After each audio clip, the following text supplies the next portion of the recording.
Hey team, welcome back. Ryan here from the RC Kiwi. Another quick video showcasing the upgrades that I've done to my 6S Kraton, so the V4 Kraton, the latest one. I've definitely had my fair share of factory faults, and I've upgraded lots and lots of different things from lots of different places. So let's get into it.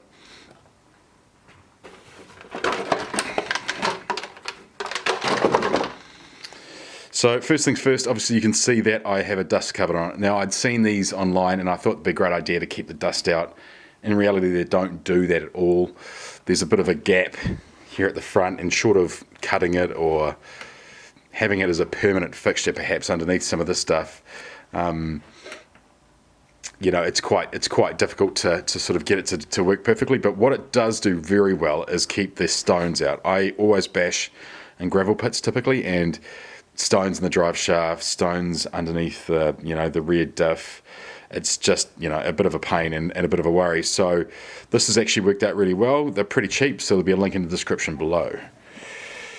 Okay, so I guess firstly I did the front and rear braces. They're hot racing braces. I bent the rear one, not significantly, but it sort of bowed in and out a wee bit. So definitely not ideal, but the new ones, they just look awesome and they're a lot stronger. The link in the description again. I got them on Amazon in the end. It was just simpler to go to Amazon to get the stuff.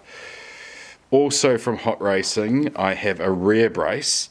Now, I know it's a bit odd that I have a different rear to the front, but it was just what was available. In New Zealand, it's quite hard to get some stuff in, and so this one I managed to get in, and locally I got a GPM front brace, which has been really, really cool. And also from GPM, I have the rear suspension struts.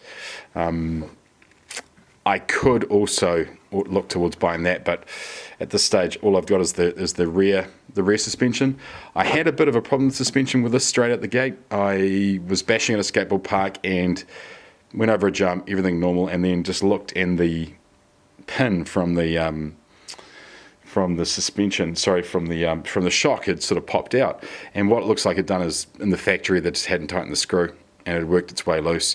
So I thought, well, an opportunity to replace them, and I did replace the rears and the front at that stage, and it was okay, but I wasn't a big fan of how it sort of handled in the front. It was a bit too stiff, so I went back to this, and now it just goes so well on a track.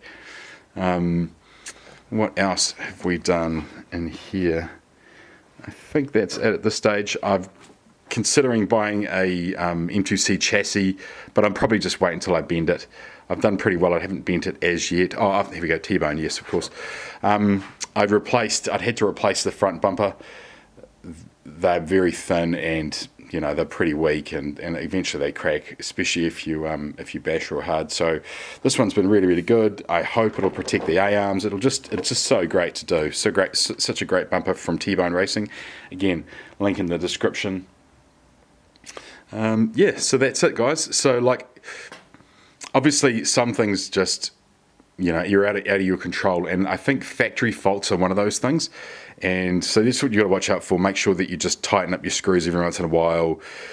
Things like the screw inside my shock, I could have never predicted that would have happened. It was just something that happened.